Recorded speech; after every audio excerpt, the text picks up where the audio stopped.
Welcome to the Deep Dive. If you're navigating the daily news flow for your UPSC preparation, that recent attack in Pahalgam, it's a really stark reminder, isn't it? Yeah. A reminder of just how persistent and, well, complex the security challenges India faces are. It really is. And that's our mission today, essentially. We want to dive deep into this enduring threat of terrorism, how it impacts India's security, its interests. We're looking at recent reports, events, and the aim is to give you, the UPSC aspirant, a really solid, nuanced understanding. Vital stuff remains, definitely, but also helps build that broad base for prelims, too. Right. We've gone through quite a few sources trying to pull out the key takeaways for you. So today, we'll look at the different faces of terrorism in India. The cross-border stuff, which is always there, but also newer things like cyber threats and the whole issue of radicalization happening locally. And we'll also examine India's current setup for dealing with this, the agencies, the laws, the forces. Plus, we'll explore potential ways to strengthen those defenses, ideas that are being discussed. Exactly. The goal here is clarity. We want to give you those actionable insights without getting bogged down in excessive detail. Think of it as a focused briefing on a really critical topic for your prep. We'll try to break down these, frankly, quite complex issues into segments you can easily grasp, highlighting the core problems and the potential ways forward. Okay, so let's get into it. The tough reality, like we saw with Pahalgam, is that terrorism is still very much a major challenge, and it seems to be, well, changing shape too. What are some of the key things, maybe shifts or persistent features that someone prepping for UPSC absolutely needs to grasp right now? Well, when you look closely at recent trends, there's perhaps a subtle but important shift in tactics, especially with cross-border groups. Maybe fewer massive headline-grabbing attacks, but what seems to be rising, and this is concerning, are these smaller, more spread-out operations, often hitting what we call soft targets. Like the tourists in the recent incident. Exactly, and that makes them inherently harder to, detect with traditional intelligence, harder to stop beforehand.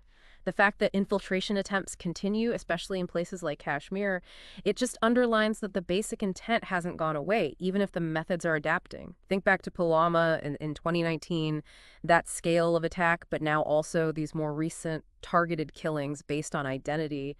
It shows a brutal persistence. That's a really key point. That shift to smaller, dispersed attacks makes total sense. They'd be harder to predict. And then you mentioned radicalization. The threat isn't just external, is it?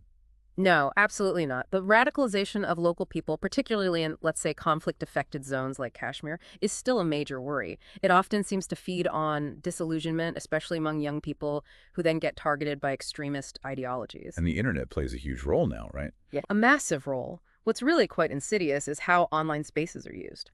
Platforms like Telegram, for instance, are actively used to push propaganda, to groom individuals. This online dimension just bypasses physical borders completely, making it a uniquely difficult challenge to counter. Yeah, the battlefield has definitely expanded into the digital world. And speaking of that, cyber terrorism itself is a growing threat vector. Oh, absolutely. It's a rapidly expanding area of concern. Terror groups aren't just using the internet for recruitment and shouting their message anymore. They're looking at, and sometimes attempting, potentially crippling attacks on critical infrastructure. Like what specifically? Well, we're seeing a rising trend of attacks targeting government websites, financial institutions, even power grids. And that statistic, India being the second most targeted nation for data theft in 2024 with, 95 Indian entities hit. That really hammers home how vulnerable our digital backbone is. The potential for large-scale disruption is very real. That just shows how linked physical and digital security are now. Okay, let's shift focus a bit, internally. Left-wing extremism, Naxalism, that's been a long-running internal security issue. What's the current picture there? Right. LWE, or Naxalism, it does persist as a significant internal security problem. It's mainly concentrated in those tribal-dominated areas in central and eastern India. Now, there has been a noticeable drop in the overall number of large attacks compared to, say, a decade ago. So some progress there. Some progress, yes. But, and this is important, these groups still have the capacity for significant violence.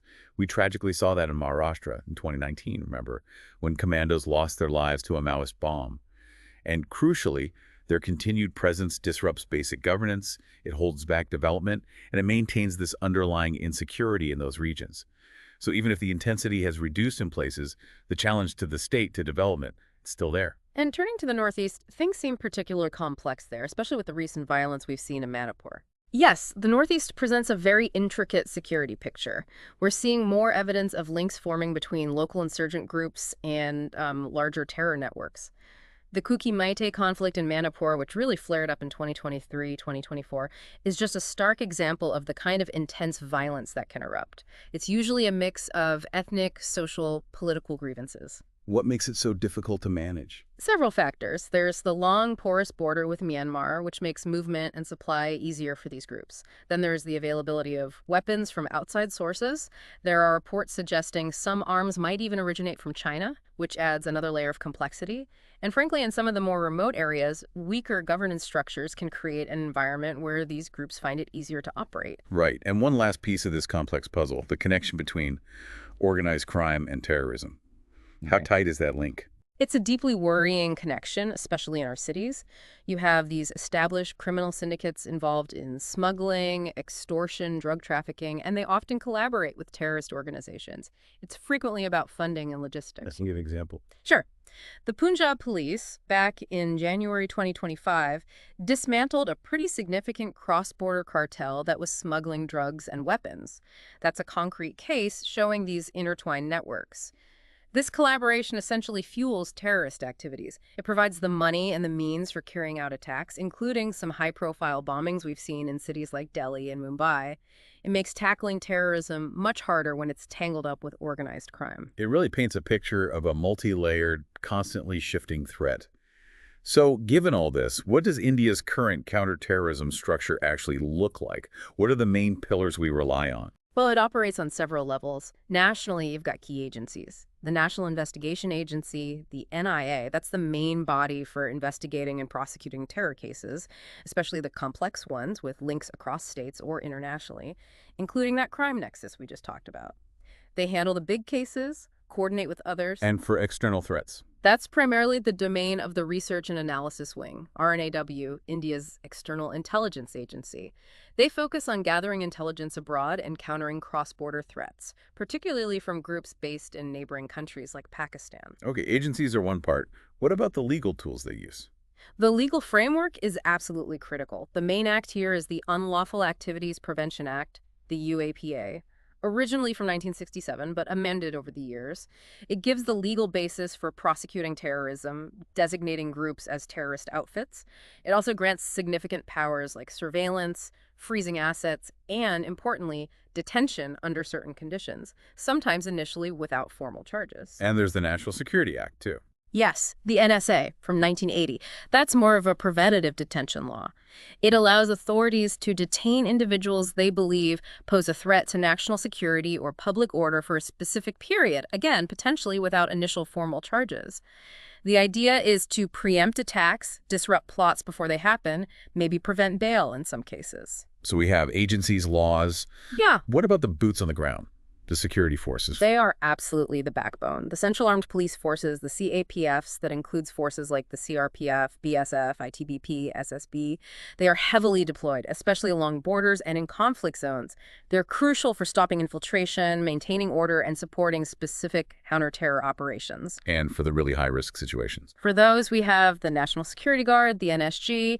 They're the elite special forces unit. Think hostage rescues responding to major attacks like the 26/11 Mumbai-style attacks, highly trained for the most complex, dangerous scenarios. And underpinning all this must be intelligence gathering and technology, right? What's the infrastructure there? It's constantly evolving, as it needs to be. A key initiative is the National Intelligence Grid, or NatGrid. The concept is to create this integrated database, linking data from various agencies, intelligence, law enforcement, etc. What's the goal of NatGrid? The idea is to enable real-time threat analysis. By pooling data, think banking records, immigration, phone data, you can theoretically spot patterns, anomalies, connections that might indicate terrorist activity or networks forming. It's about providing those early warnings. Okay, so quite a comprehensive architecture in place, but given the threats are still persistent and, as you said, evolving, where are the areas India could potentially strengthen its counterterrorism efforts? What are the strategic improvements being looked at? Well, it really needs a multi-pronged approach, building on what's there. One major area is definitely strengthening intelligence sharing and, importantly, integration. We need even smoother, faster flow of actionable information between all the players, NIA, IB, R&AW, state police forces. Why is that so critical? Because faster, more accurate intelligence sharing means you can potentially identify terror cells earlier, intervene sooner, cut down response times. It's about connecting the dots more quickly. And part of this is also deepening collaboration with international intelligence partners. Sharing information effectively there improves the overall picture. Makes sense. Better information flow, better outcomes. What about technology? Can we leverage tech even more? Absolutely. There's huge potential in strategically using more advanced surveillance and AI-driven monitoring. Think about deploying sophisticated facial recognition, using predictive analytics, advanced data mining tools. How would that help specifically? These technologies can help sift through massive amounts of data, financial transactions, communications patterns, social media activity to detect unusual patterns that might indicate a threat or help uncover hidden networks. It's about being more proactive in detection. And border security always a challenge. Yeah. How can we make the borders tighter? Right. We need continued investment in comprehensive smart fencing along sensitive borders. This isn't just barbed wire. It's integrated systems with sensors, thermal, motion, vibration linked to cameras, and crucially, using drones, UAVs, for surveillance. Drones for patrolling. Yes, for persistent patrols, real-time tracking. They can cover areas physical patrols can't easily reach, but technology alone isn't enough.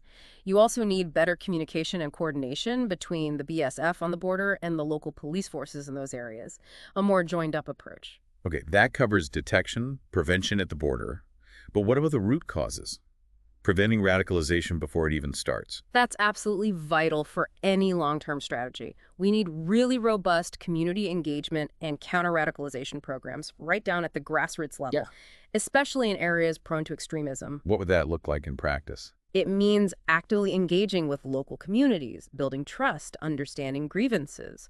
It involves targeted education programs, offering vocational training and real economic opportunities, particularly for vulnerable youth. Basically providing positive alternatives and building resilience against extremist propaganda. Social integration initiatives are key. And the laws we talked about, UAPA, NSA, should they be looked at again, maybe updated? It's probably necessary to periodically review and potentially strengthen our laws to make sure they're effective against new threats. Things like cyber terrorism, hybrid warfare tactics, these weren't the main focus when the laws were first written. So maybe updating provisions in UAPA or NSA to better tackle things like lone wolf attacks or individuals radicalized online who aren't part of a formal group. That needs careful consideration. And given the cyber threat you highlighted earlier, does India need a more dedicated cybersecurity focus specifically for terrorism? I would say yes. Establishing a really comprehensive counter-terrorism cybersecurity setup is crucial now. Maybe a specialized division or even an agency focused purely on detecting, preventing, and responding to terror-related cyber threats. And how would it operate? It would need to work very closely with the NIA, other intelligence agencies, to protect critical infrastructure, finance, power, communications from cyber attacks by these groups, and building overall national cyber resilience is part of this too, through things like public-private partnerships and a national effort to protect our data infrastructure. Can ordinary citizens play a bigger role beyond just being alert? Yes, definitely. Empowering the public through awareness campaigns and creating structured ways for citizen participation can be a real force multiplier, especially in vulnerable areas. Educating people on how to spot suspicious activity and, crucially, how to report it safely and without fear. Perhaps even reviving and strengthening initiatives like the Village Defense Guards they started in J&K in the 90s could bolster security at the very local level and provide valuable ground intelligence. Finally, what about using India's wider influence, economic, diplomatic, as a tool against terrorism? That's an increasingly important lever. Expanding the strategic use of economic and diplomatic pressure against states known to harbor or sponsor terrorism. The recent example of suspending parts of the Indus Water Treaty with Pakistan in April 2025, which India explicitly framed as a response to ongoing support for cross-border terrorism, shows this approach in action. How important is the messaging around actions like that? Critically important. It's vital to articulate such measures very clearly as targeted responses, aimed specifically at the state apparatus, particularly the military intelligence establishment in Pakistan's case, and not the general population. Maintaining that distinction is key to reinforcing India's commitment to principled diplomacy while still taking firm action against state-sponsored terrorism. This has been incredibly insightful, a really comprehensive look at a critical issue, especially, as you said, for everyone tuning in who's deep in their UPSC preparation.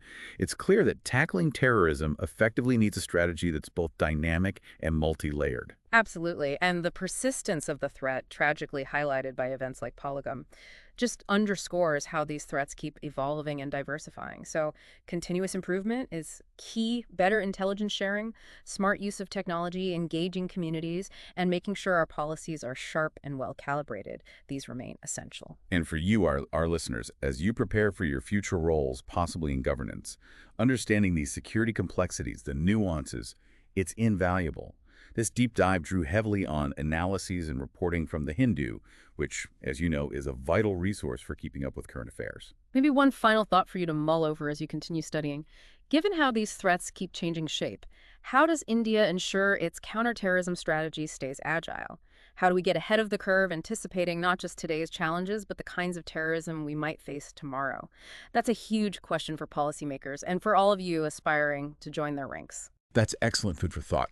If you found this deep dive useful for your UPSC journey, please do hit that like button and subscribe to the deep dive for more analyses like this. And definitely leave your questions or comment about this topic below. We might pick them up in a future session.